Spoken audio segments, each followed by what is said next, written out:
Welcome to Web Handling. My name is Dave Roysum. I am super excited to continue this new mini-series on core sizing. In this clip, we discuss stresses on the core itself. In the next clip, we discuss stresses on your product just above the core. I know your time is precious, so let's get started.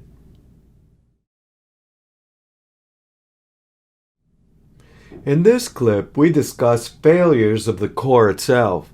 There are several failure modes having to do with the pressures of winding or the stresses of roll handling.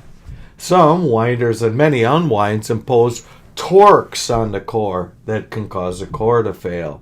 A few winders and other equipment apply significant axial loads. In addition to these loads, we also need to consider stress concentrations, which can multiply the original stresses. In the next clip, we consider possible failure modes of your product, the web, just above the core. Some are due to pressures, others are due to shear, and others still due to interlayer slippage.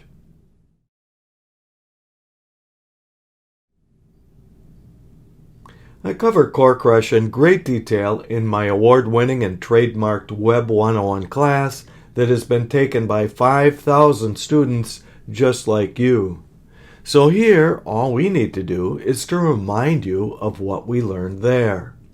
The primary lesson is that core crush is not a single defect, but instead a collection of three totally different defects that happen to have a similar outcome. The core gives way. The first step is to correctly identify the type by knowing the load case that crushed the core.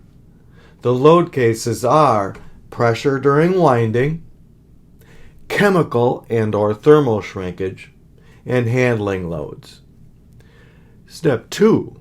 After correctly identifying the type, is to change winding tightness to the extent possible. Types 1 and 2 are tight defects. Type 3 is a loose defect. Then, after all of these things have been done, we may need to redesign the core.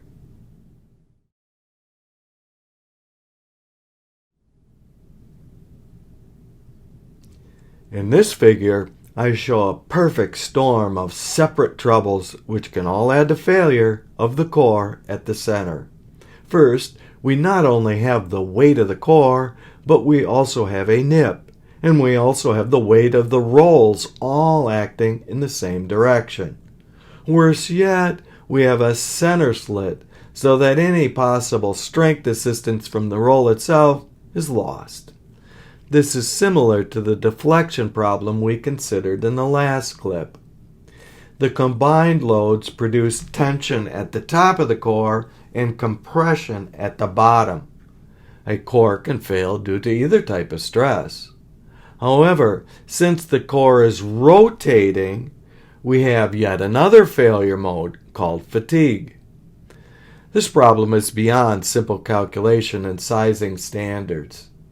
Designing airplane wings to not be too heavy or too flimsy is a simpler problem because there at least you have a very well-known material, aluminum. The strength properties of fiber cores needed for modeling is not nearly so well known. Thus, only by trial and error will we know whether a core will fail in this manner. What this means is that any changes that might increase stresses, such as larger or wider rolls, should be taken with extreme care.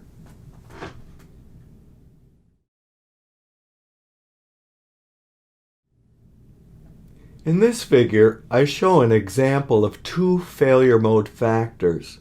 The first factor is a very heavy roll weight. As it rotates, the inner layers of the core and the wound roll itself may shear. The second factor is core chucks that only extend a few inches into the core. Just above the core and at the tip of the core support are stresses that are complicated beyond anything you or I are going to figure out.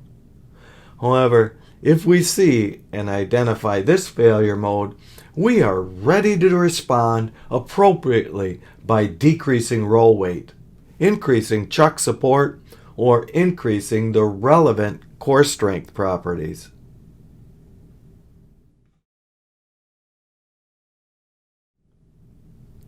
If too much torque is applied on an unwind brake or center wind motor, the core may slip on the expandable core chuck or expandable shaft.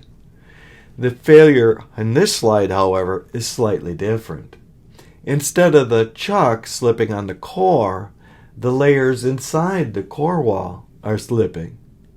Here we would send the failed core sample back to the supplier, who should be able to diagnose the correct response. Slipping on the chuck requires more expandable chuck pressure or more chuck leaf roughness. Interlayer shear requires better core ply gluing. Intra-layer shear requires better paper grades, and so on. Each failure mode has a distinctly different appropriate treatment, so that applying the remedy for one will not help a different type at all.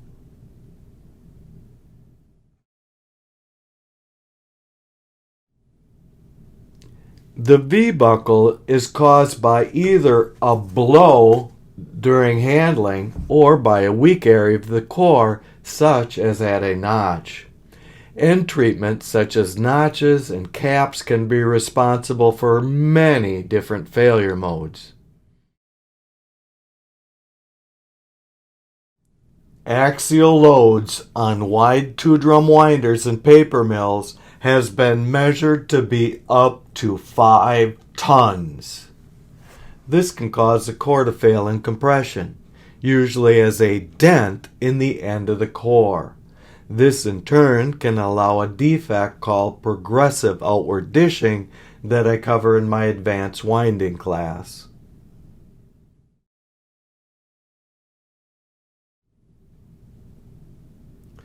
There are many standard test methods for core strength as listed here and described in my Web 101 course.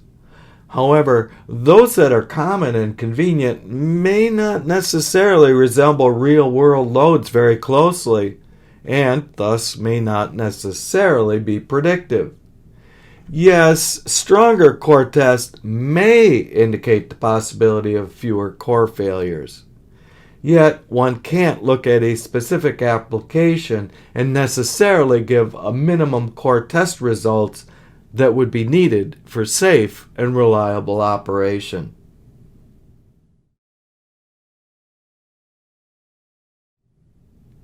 In summary, predicting the required core strength for failure-free operation is nearly impossible. Yet, once you have a core failure, it is not so hard to learn the load case that caused it and the failure mode that resulted. Knowing these two things are usually enough to suggest powerful options for remedy.